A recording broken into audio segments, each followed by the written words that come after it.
പിതാവിനെ കൊന്നയാളെ 8 വർഷത്തിനു ശേഷം മകൻ വെടിവെച്ചു കൊന്നു. കാലടി മഞ്ഞപ്ര കിലുക്കൻ ജോസ് എന്നയാളാണ് വെടിയേറ്റ് മരിച്ചത്. മഞ്ഞപ്ര കോതായി തോട്ടില് കുളിക്കാനായിട്ട് പോയതായിരുന്നു കിലുക്കൻ ജോസ്. കൂടെ 12 വയസ്സുള്ള മകനും ഉണ്ടായിരുന്നു. തോട്ടിലിറങ്ങി കുളിച്ചുകൊണ്ടിരിക്കുമ്പോഴാണ് തലയ്ക്ക് വെടിയേക്കുന്നത്. നേരത്തെ താമസിച്ചുകൊണ്ടിരുന്നത് കൊല്ലങ്കോട് പോളി എന്ന ആളുടെ വീടിനടുത്തായിരുന്നു. ഈ ജോസ് എന്ന് പറഞ്ഞ ആളും കൊല്ലങ്കോട് താമസിച്ചുകൊണ്ടിരുന്ന സമയത്ത് ഇപ്പം വെടിവെച്ച പോളിയുടെ പിതാവും ഒക്കെ ഒന്നിച്ച് അയലോക്കംകാരായിട്ട് താമസിച്ചുകൊണ്ടിരുന്ന സന്ദർഭത്തിൽ അതിർത്തി തർക്കം ഉണ്ടായി. അത് മഞ്ഞപ്ര കിലുക്കൻ ജോസ് പോളിയുടെ പിതാവിൻ്റെ തലയ്ക്കടിച്ചു. വലിയൊരു മരക്കഷ്ണം കൊണ്ടാണ് തലയ്ക്കടിച്ചത്. പിതാവ് അപ്പോൾ തന്നെ മരിച്ചു. ഇതിനെതിരായിട്ട് കേസ് ഉണ്ടായിരുന്നു. കേസിലെ കിലുക്കൻ ജോസിനെ പോലീസ് റിമാൻഡ് ചെയ്തു. കേസ് നടന്നു. റിമാൻഡ് ചെയ്ത ആള് റിമാൻഡ് 3 മാസം കഴിഞ്ഞ് അതിനുശേഷം 2-3 മാസം കൂടെ കഴിഞ്ഞപ്പോൾ ജാമ്യത്തിലിറങ്ങി. അതിനുശേഷം ആ കേസ് നടന്നു. 8 വർഷം മുമ്പാണ് ആ കേസിൻ്റെ ട്രയൽ നടന്നത്. ട്രയൽ നടന്ന് ആ കേസിനകത്ത് കിലുക്കൻ ജോസിനെ വെറുതെ വിട്ടു. കിലുക്കൻ ജോസിന് എതിരെ അപ്പീൽ കൊടുത്തു പോളിയും കുടുംബങ്ങളും. പക്ഷേ തെളിവിൻ്റെ അഭാവത്തിൽ ആ കേസ് അപ്പീൽ അംഗീകരിച്ചില്ല. കേസ് വിട്ടുപോയി. 54 വയസ്സുള്ള മഞ്ഞപ്രയിൽ താമസിക്കുന്ന കിലുക്കൻ ജോസ് കൊല്ലംകോട്ട് നിന്ന് മാറി കാലടി മഞ്ഞപ്രയിലിട്ട് താമസം മാറി. ഇടയ്ക്കിടയ്ക്ക് ഇയാളുമായിട്ട് ചില വാക്കുതർക്കങ്ങളും പ്രശ്നങ്ങളും ഉണ്ടായി. എൻ്റെ അപ്പനെ കൊന്ന നീ അല്ലേടാ എന്നുള്ളതാണ് അദ്ദേഹത്തിൻ്റെ മെയിനായിട്ടുള്ള ചോദ്യങ്ങൾ. കാരണം വീടിന് അതിർത്തി തർക്കമാണ്. അവിടെ വെച്ച് തന്നെ അപ്പനെ കൊല്ലുകയായിരുന്നു തലയ്ക്കടിച്ച്. ആ വൈരാഗ്യം ഉള്ളിക്കിടന്നു. അദ്ദേഹം BSFിലെ ജീവനക്കാരനായിരുന്നു. അവിടുന്ന് റിട്ടയർ ചെയ്ത് നാട്ടിൽ വന്നു. അതിനുശേഷം ബാങ്കിൻ്റെ പണങ്ങൾ അങ്ങോട്ടും ഇങ്ങോട്ടും കൊണ്ടുപോകുന്ന സമയത്ത് എസ്കോട്ട് പോയിക്കൊണ്ടിരുന്നു. ബാങ്കിലെ മണി ഒരു ബാങ്കിൽ നിന്ന് മറ്റൊരു ബാങ്കിലേക്ക് കൊണ്ടുപോകുന്നതും വലിയ തുക കൊണ്ടുപോകുമ്പം വണ്ടിക്ക് അതിൽ ഒരു ഗണ്ണുള്ള ഒരു പട്ടാളക്കാരനോ ഒരു പോലീസോ ആരെങ്കിലും ഉണ്ടാവും. അങ്ങനെയാണ് കൊണ്ടുപോകുന്നത്. അതുപോലെ നമുക്കറിയാം, ഇവിടെ പലരും ATM കാർഡ് നമ്മൾ ഉപയോഗിക്കുന്ന ATM കൗണ്ടറിൽ അവിടെയും ഫില്ല് ചെയ്യുന്നത് പണമായിട്ട് വന്ന് ലക്ഷക്കണക്കിന് രൂപ അവിടെ ATM കൗണ്ടറിൻ്റെ അവിടെ ഫില്ല് ചെയ്ത് പോവുകയാണ്. അന്നേരം പോലീസ് എസ്കോട്ട് അല്ലെങ്കിൽ ഗണ്ണല്ല അല്ലെങ്കിൽ തോക്കുധാരിയായുള്ള എസ്കോട്ട് ആവശ്യമാണ്. പണം അത്രയും കൊണ്ടുപോവുകയാണ്. അങ്ങനെ ഈ പോളി എന്ന് പറഞ്ഞ ആള് ആ ജോലി പട്ടാളത്തിൽ വന്ന ശേഷം മണി എസ്കോട്ട് അതിൻ്റെ പിന്നാലെ പോകുമായിരുന്നു.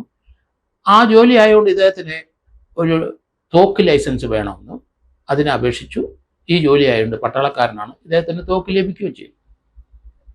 അതുകൊണ്ട് ലൈസൻസ് ഉള്ളൊരു തോക്ക് അദ്ദേഹത്തിൻ്റെ കയ്യിലുണ്ട്. ഏതായാലും ഈ വാക്കുതർക്കം കേസ് വിട്ടുപോയ ശേഷം നിന്നു. ഏതായാലും ഇത് പേടിച്ചായിരിക്കണം കിലുക്കൻ ജോസ് പതുക്കെ മഞ്ഞപ്ര കൊല്ലങ്കോട് നിന്ന് മാറി കോതായി തോടിനടുത്ത് പോയി താമസമായി. കഴിഞ്ഞ ദിവസം കിലുക്കൻ ജോസും 12 വയസ്സുള്ള മകനും തോട്ടിൽ കുളിക്കാൻ പോയി. കുളിച്ചുകൊണ്ടിരുന്ന സന്ദർഭത്തിലാണ് പോൾ വന്ന് വെടിവെക്കുന്നത്. തലക്കെട്ട് വെടി കൊണ്ട് മരിച്ചു. അതിനുശേഷം പോള് നേരെ തോക്കുമായിട്ട് അയ്യമ്പുഴ പോലീസ് സ്റ്റേഷനിലേക്ക് പോയി അവിടെ പോയി സറണ്ടർ ചെയ്തു. നമുക്കറിയാം, ഈ അയലോക്കംകാരും ഇങ്ങനെയുള്ള ആൾക്കാരും ഒക്കെ വ്യക്തിവൈരാഗ്യം വെച്ചുകൊണ്ടിരിക്കും. ചിലപ്പം അത് വാക്കുതർക്കം ഉണ്ടായി ഒരാൾ കൊല്ലപ്പെടും. ആ വൈരാഗ്യം മനസ്സിൽ കിടക്കും. ചിലപ്പം മക്കളുടെ മനസ്സിലായിരിക്കും. മക്കളത് നേരിട്ട് കണ്ടതാണ്. നീതി നടപ്പാക്കിയിട്ടില്ല. പലരും പല കേസിൽ നിന്നിട്ട് വിട്ടുപോകും. ഇതുപോലെ ധാരാളം സംഭവം കേരളത്തിൽ ഉണ്ടായിട്ടുണ്ട്. എൻ്റെ ചെറുപ്പകാലത്തൊക്കെ ഉണ്ടായതൊക്കെ എനിക്ക് ഓർമ്മയിൽ കൂടെ വരുന്നുണ്ട്. പാലായിലെ പല ആൾക്കാരും അപ്പനെ കൊന്നവനെ കൊച്ചു പയ്യനായിരിക്കും, 10-12 വയസ്സേ കാണുള്ളൂ.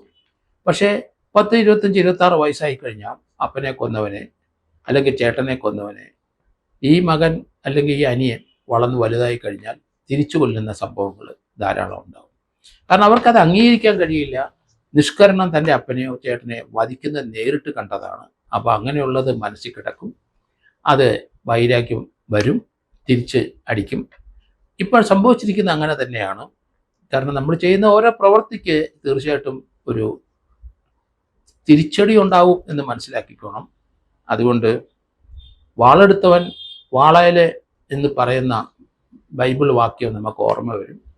അതിൻ്റെ അവസാനം അങ്ങനെ തന്നെയായിരിക്കും. ഇപ്പം നമ്മൾ കണ്ടല്ലോ, കൊല്ലത്ത് പാരിപ്പള്ളിയിലെ അവിടെ ജിം സന്തോഷിനെ അതുൽ എന്ന് പറഞ്ഞ ആള് വീട്ടിൽ കയറി കൊന്നു. അതിനുശേഷം അതുലിനെ അതേ രീതിയിൽ തന്നെ ജിം സന്തോഷിൻ്റെ സുഹൃത്തുക്കളും മറ്റവരും അയാളെ കൊന്ന വാളുകൊണ്ട് വെട്ടിക്കൊന്നത് നമ്മൾ കാണുന്നുണ്ട്. വൈരാഗ്യം മനസ്സിൽ നിന്ന് മാറില്ല.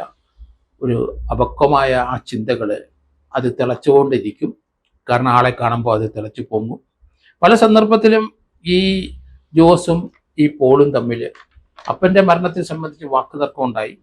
ആ തർക്കം എനിക്ക് അത് രൂക്ഷമായപ്പോൾ വന്നുകൊണ്ടായിരിക്കാം മഞ്ഞപ്രയിലെ കൊല്ലങ്കോട്ട് നിന്ന് ആ ജോസ് പേടിച്ച് താമസം മാറി കുടുംബമായിട്ട് അദ്ദേഹം അവിടുന്ന് താമസം മാറി നേരെ മഞ്ഞപ്രയിലെ കോതായി പുഴയുടെ അടുത്ത് താമസം തുടങ്ങി.